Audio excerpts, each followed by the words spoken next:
paling junior mah. Perjalanan masih panjang ya, tapi Iqmal ini juga perjuangannya Tante Irma tahu betul, kebetulan kalau Iqmal ya. Alhamdulillah. Apa sih Mal dari perjalanan selama ini yang menurut Iqmal, oh ini nih achievement aku ya, titik-titik pencapaian aku yang mungkin kalau dulu nggak kebayang juga sih bakal nyampe ke situ. Kan ini juga kakak-kakaknya bilang nggak kebayang juga bakal kuliah ya, ternyata ke Telkom, masuk ke jurnal internasional, yang ini masuk ke UGM gitu ya. Mungkin dulu aduh perjalanan dari zaman les bimbel mah terkebayangkeun gitu. Kalau Iqmal gimana Iqmal? Jadi waktu itu long story short, SMA kelas 12, kelas 3 SMA itu tuh didaftarin ke Telkom University jurusan ilmu komunikasi, which is bisa dibilang sangat bertolak belakangnya dengan karakter Iqmal yang lebih ke introvert gitu. Tapi Iqmal di sini berpikir bahwa orang-orang di ilmu komunikasi itu gak selamanya extrovert dan harus banyak ngomong atau kasarnya mah banyak bacot gitu ya. Tapi yang Iqmal pahamin itu adalah orang ilmu komunikasi itu justru kalau ngomong itu harus bermakna atau berbobot gitu. Nah terus singkat cerita masuk ke TLU sama di 2 semester pertama ngalamin pembulian juga dan akhirnya di semester 3 dan juga terakhir di semester 5 itu jadi salah satu panitia ospek kampus. Itu unexpected banget. Luar biasa ya. Padahal dulu ibaratnya gini, kamu biasanya kebuli ya, terus suka nggak percaya diri. Ya. Iqmal juga Tante Irma ingat banget waktu SMP itu kita ngobrol-ngobrol pattern kontraknya tuh antara gak usah mikirin UN yang penting mah belajar lah. Ternyata masuk ke SMA 5. Tepuk tangan dulu dong waktu itu. Ya, karena ini juga salah satu kegiatan Iqmal ya tuh dari SMA 5 itu masuk ke Telkomnya juga pakai jalur rapot kan Mal? Iya, pakai jalur rapot ya. Jadi dia berjuang, aku tanya ke dia gini, kamu mau berjuang beresin UTBK atau kamu mau nyicil? Kalau mau nyicil ya selama SMA belajarnya harus benar karena nilai rapot itu yang akan dipakai dan dia memilih itu dan alhamdulillah terundang ya gitu dengan jalur rapot dan akhirnya Tante belajar soal UTBK-nya berhenti ya. Udah keterima. Alhamdulillah aku bilang udah kalau itu udah sesuai mimpi kamu dan itu mungkin nggak terbayangkan ya Mal ya waktu kita awal-awal sih sakit kepala itu. Betul. Dan untuk Iqmal bisa jadi panitia ospek ya berarti mesti banyak all out dong. Iya, karena harus pede banget. Betul, karena divisi yang aku pilih kan ini. Ini siapa? Bukan. Ini partner divisi aku karena kan aku ini tahun kedua jadi panitia ospek kampus tahun 2024 udah pernah pertama kali. Itu divisi yang aku pilih adalah divisi yang langsung memegang anak-anak maba gitu. Ya berarti kebayang dong. Terpaksa dong ya harus ngomong, harus instruksi, harus instruksi harus jelas segala macam. Ya walaupun sebenarnya instruksinya nggak jelas itu sih dari atasan ya. Tapi kan berarti kamu mesti punya time management yang baik dan lain-lain dalam program tersebut kan, biar programnya running ya. Dan diusahain kalau misalnya memang ada informasi yang belum jelas atau apa, itu jangan terlalu terbuka ke anak-anak mabanya kayak, aduh kita nggak tahu dan lain sebagainya. Ada seninya juga dalam ditugasin buat ngomong, tunggu aja informasinya, nanti bakal diinformasiin lagi kok, gitu. Jadi tenang aja. Ada tata cara lah ya dalam berkomunikasi. Betul. Kalau untuk akademik nih Mal, kan masih berjalan. Aman nggak nilai-nilai so far? Kalau untuk nilai-nilai sendiri sejauh ini sih aman, alhamdulillah. Cuman sudah punya coping sendiri juga untuk cuma bukan yang the best, tapi minimal lulus. Terus kan sekarang di kuliah, apalagi kemarin sebenarnya semester 4 itu benar-benar kayaknya sih lebih nangis darah jujur ketimbang semester sekarang. Iya, awal-awal kan malah kebalik. Nilainya sampai tadi nilainya A hungkul. Iya, jadi waktu semester 1, 2, 3 ya tingkat kesulitannya itu naik, tapi naiknya tuh pelan. Tiba-tiba di 4 langsung nanjak gitu. Karena di semester 4 ini aku itu banyak mata kuliah yang riset. Malah aku disuruh bikin mini skripsi waktu itu. Ahli-ahlinya research ya. Mumpung ketemu di sini bisa diskusi nih biar bisa keluar research yang keren. Cuma kan karena waktu itu lebih ke buat lulus mata kuliah itu Jadi ya dosennya sendiri juga ngomong, udah kalian saya tidak expect apa-apa, tidak expect yang terlalu gimana, yang jelas kalian kerjain, kumpulin tepat waktu, lupakan. Gitu. Kata dosen. Oke, tapi memang loh membuat suatu penelitian itu pasti penuh perjuangan kan, karena buat diseleksi mesti baca, ya kan, kemudian menulis dan seterusnya ya. Biasanya aku kalau sekarang kan mulai banyak juga kan kayak baca, disuruh nyari jurnal, disuruh nyari referensi dan lain sebagainya. Biasanya kalau yang aku lakuin itu kan sekarang ada AI ya, gitu, yang kayak ChatGPT, Gemini AI dan lain-lain gitu. Biasanya yang aku lakuin itu adalah kalau misalnya disuruh baca jurnal kan aku itu paling males ya, PR banget, apalagi walaupun cuma 3 halaman, 6 halaman itu tetap PR banget buat aku. Biasanya yang aku lakuin itu masukin ke AI, terus aku kasih instruksi yang jelas di situ. Tolong dijelasin apa sih dari si file jurnal ini secara jelas, secara rinci gitu. Tapi ya jangan jangan terlalu panjang juga lah penjelasannya gitu. Begitu keluar pun aku pun memahaminya gitu. Jadi bukan kayak beberapa teman aku kan mereka itu ngerjain tugas atau apa pakai AI, pakai ChatGPT, tapi benar-benar copy paste aja. Ya, itu nggak gitu. boleh dong. Itu nggak boleh gitu. Sedangkan yang aku lakuin itu adalah emang aku pakai AI, aku ngaku tugas-tugas pakai AI, tapi apa? Aku paham sama isinya gitu. Jadi begitu presentasi di depan waktu itu sama dosen, ya aku ngaku pakai AI, tapi aku paham kok sama isinya. Jadi nggak plek-ketiplek aja. Betul, betul. Ini juga ya fenomena zaman sekarang Bapak Ibu. Jadi sebetulnya kita nggak larang ya anak-anak kita pakai AI ya, tapi yang kita tanamkan pada mereka itu jangan copy paste. Ya itu juga kan latihan untuk ada executive function di situ ya, untuk memaknai, memahami apa yang mereka tulis. Itu bisa jadi title talk show. Bisa title talk show ya. Pak Ketua pimpin ke talk show-nya kita bikin ya, kita kumpulin lagi. Oke, kita masih ada satu tayangan punya Akil ya. Karena Akil ini juga tadi banyak cerita tentang antropologinya. Sebetulnya Akil ini seorang seniman ya yang luar biasa sejak kecil. Senimannya itu sejak kecil bener-bener.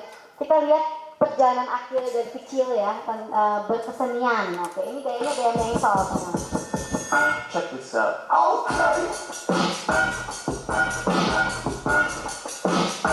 I look good. Okay, on the street and I got my swag on. Okay, keep it money, gotta get my bag on.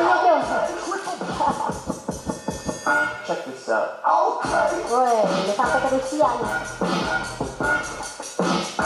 I look good. okay, on the street and I got my swag Luar on. biasa. UK.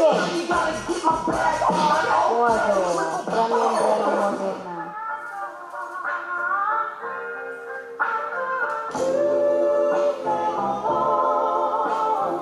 Oke, maba. Sekarang udah mau lulus ya.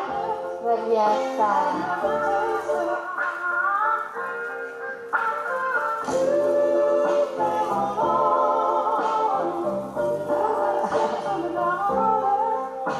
NTT, udah keliling kemana-mana kayaknya ya. Iya.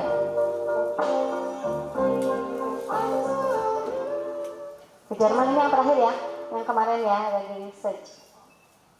Oke, tepuk tangan dong, luar biasa. Kayaknya kalau ngobrol sama mereka mah nggak kelar-kelar ya, pengen dengerin terus. Pasti banyak bapak ibu di sini yang pengen nyamuk terus ya sama mereka. Tapi kan durasi kayaknya tuh udah dipelongin. Walaupun saya nggak lihat, pasti udah pada melongin durasi ya. Kita masih ada segmen orang tua soalnya habis ini untuk meng-closing pernyataan mereka. Untuk itu, saya pengen kasih closing statement, closing statement dari masing-masing. Tadi udah perjuangannya, udah achievementnya ya, gimana strateginya. Sekarang apa sih yang pengen teman-teman di sini kasih pesan ya sama audiens di sini? Boleh ke sesamanya, maksudnya sesama remaja, sesama anak muda, atau ke adik-adik yang masih kecil-kecil, atau mungkin kepada orang tua di sini justru ya, karena yang ngadain acara ini ada Dyslexia Support Group nih. Tujuan mereka pengen banyak orang tua yang terinspirasi dengan kisah-kisah kalian ya, dan akhirnya para orang tua yang terutama masih ada di Republik Galau itu jadi semangat lagi gitu ya. Kita kasih ke yang paling muda kesempatannya, boleh? Nah, ke sana dulu. Thank you. Oke, silakan. Oke, mungkin ini lebih ke orang tua aja kali ya, karena di sini kan Boleh. kebanyakan audiensnya orang tua lah ya. Benar. Kapan lagi boleh nasihatin orang tua? Kan cuma Tante Irma yang izinin, ya kan? Betul. Sebenarnya apa ya, kalau dari segi saling mengingatkan ya atau saling menasihati satu sama lain itu tidak memandang yang namanya usia gitu. Jadi kalau menurut aku ya udah pasti yang lebih senior itu menasihati, menegur dan menasihati yang lebih muda, tapi bukan berarti yang lebih muda itu tidak bisa menasihati atau tidak bisa menegur orang yang lebih senior gitu. Jadi paling pesan dari aku itu buat orang tua, terutama yang anak-anaknya itu ada disleksia, ada diskalkulia gitu ya. Mungkin lebih ke tolong terima keadaan anak-anaknya gitu. Cintai, hargai mereka dengan sepenuh hati karena kita tuh masih anak kalian gitu. Kita masih anak kalian, kita masih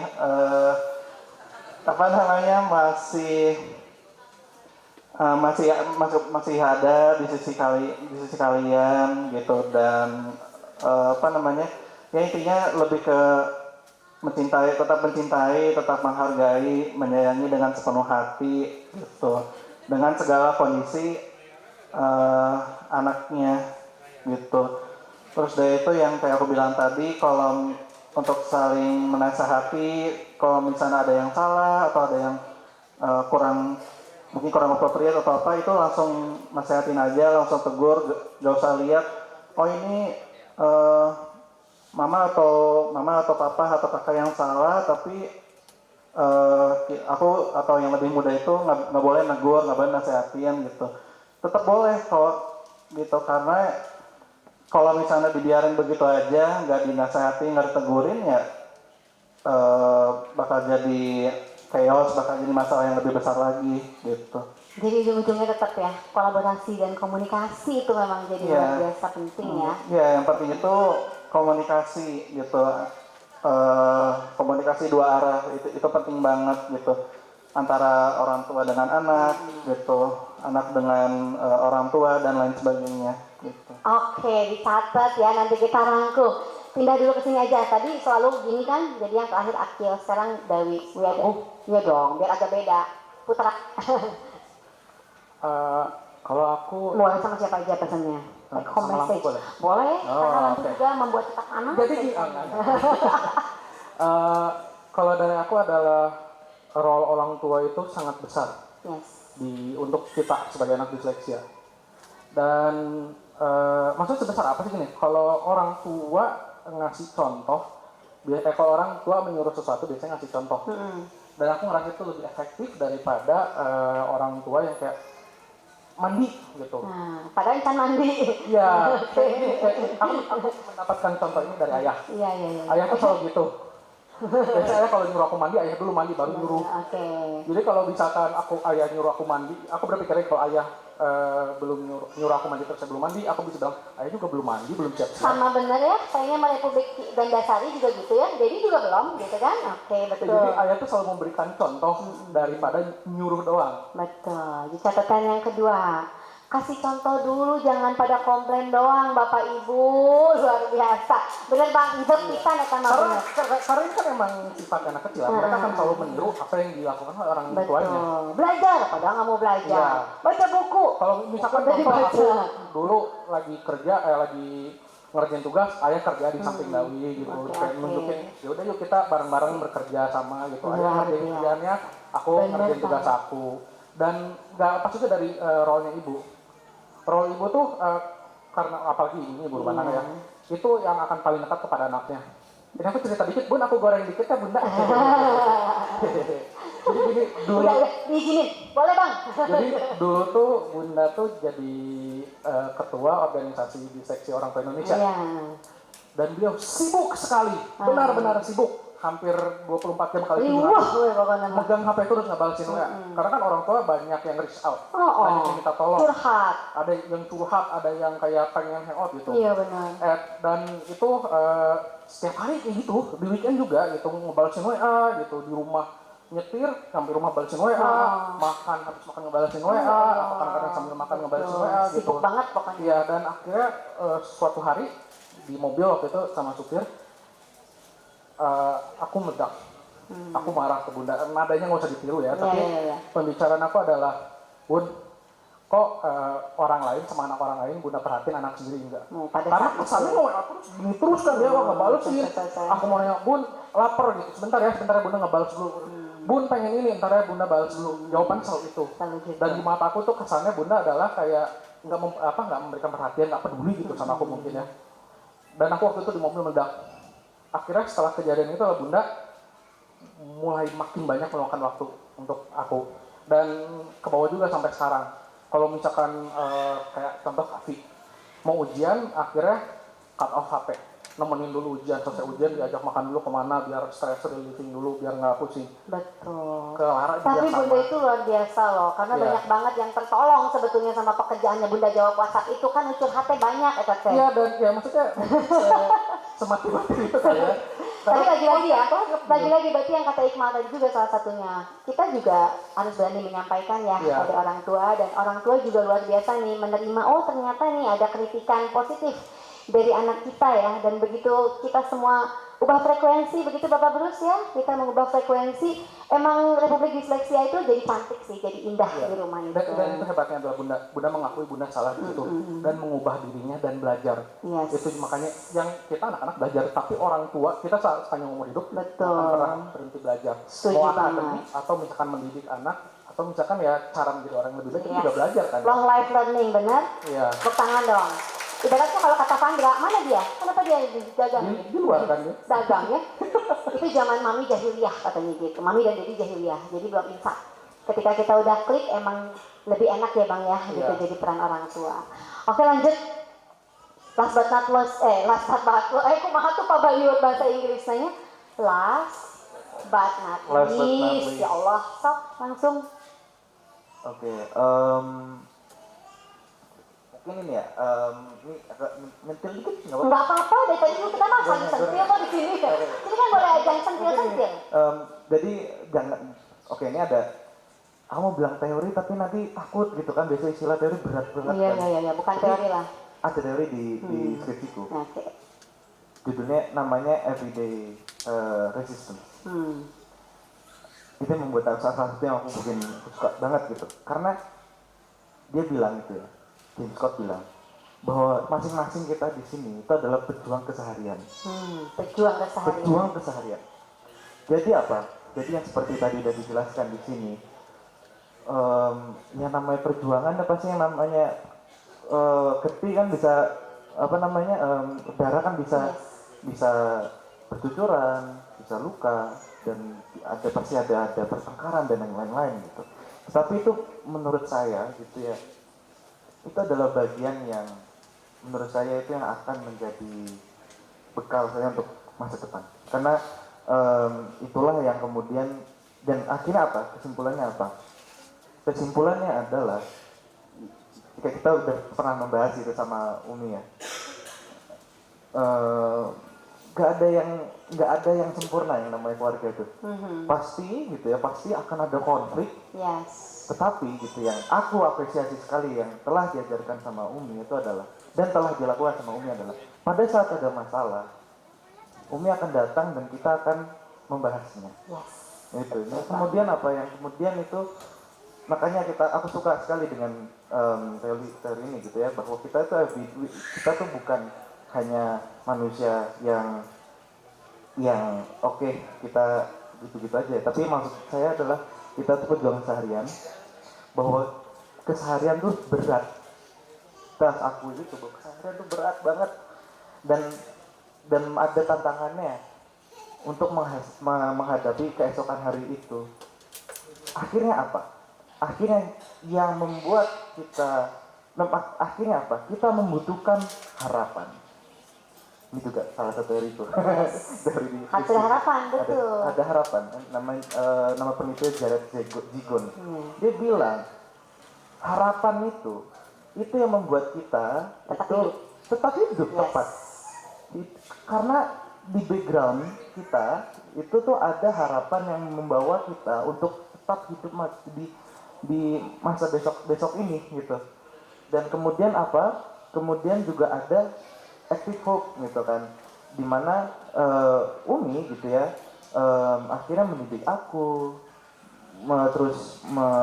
berdamai dengan konflik-konflik itu. Kenapa? Karena ada hope bahwa anaknya itu bisa mencapai yang lebih yang itu. Jadi apa? Jadi aku salut sama Umi tentu.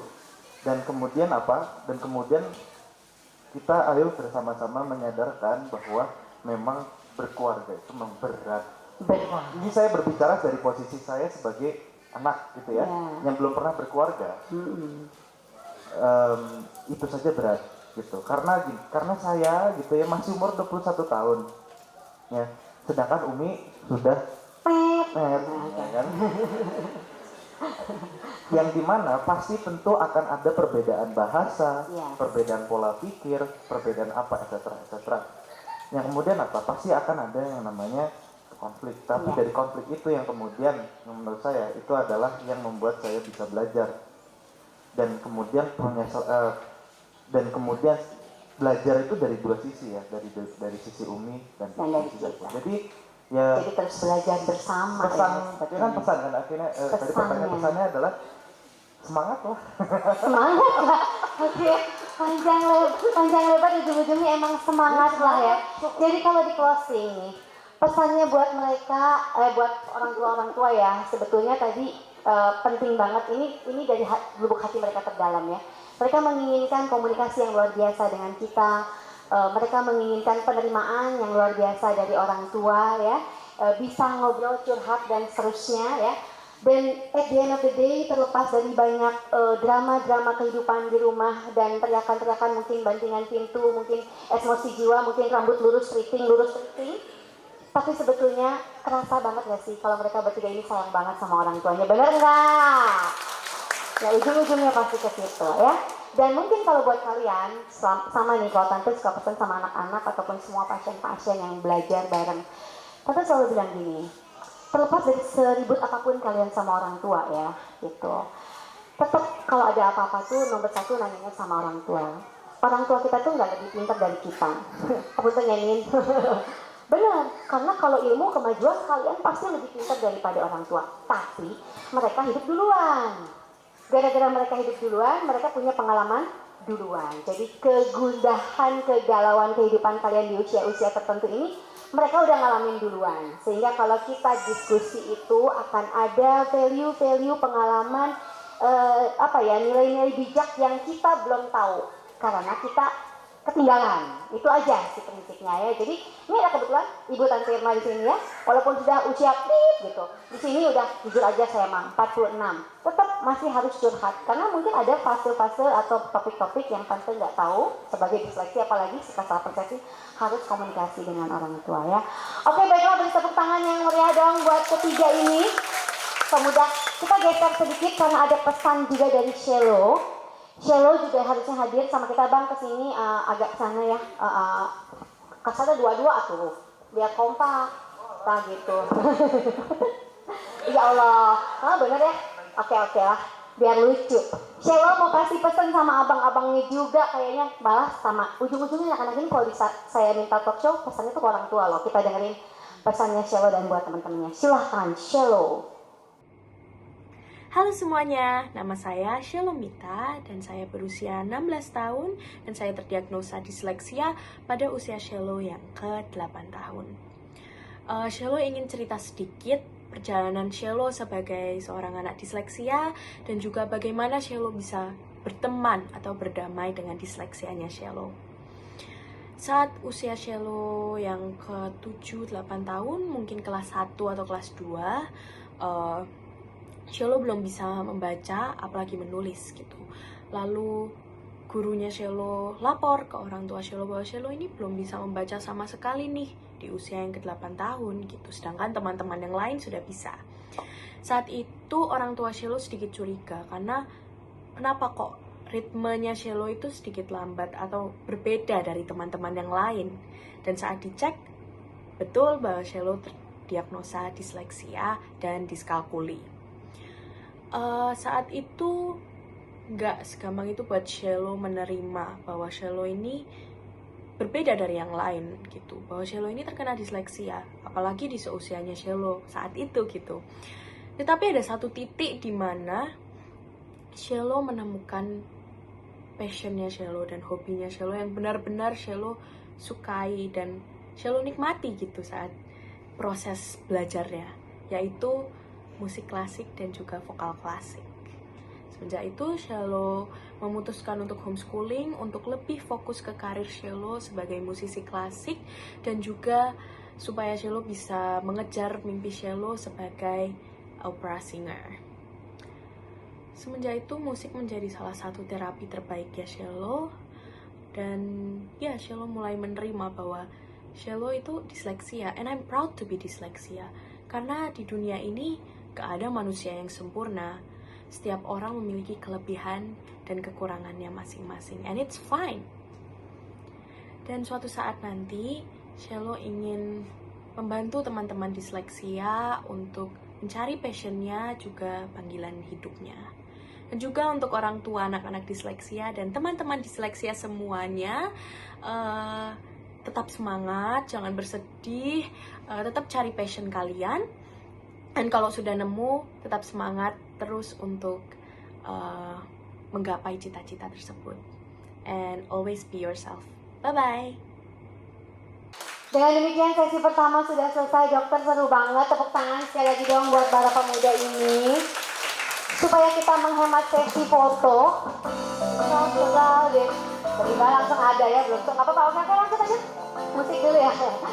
Supaya menghemat sesi foto, karena sesi kedua saya akan mengundang Dr. Purboyo, Dr. Yuli, Mama Iqmal dan juga Umi Amalia untuk bergabung di sini. Mungkin kita bisa sekaligus naik, dok, foto dulu baru pemuda ini turun gitu. Bagaimana? Tepuk tangan semuanya. Mangga silakan Dr. Yuli.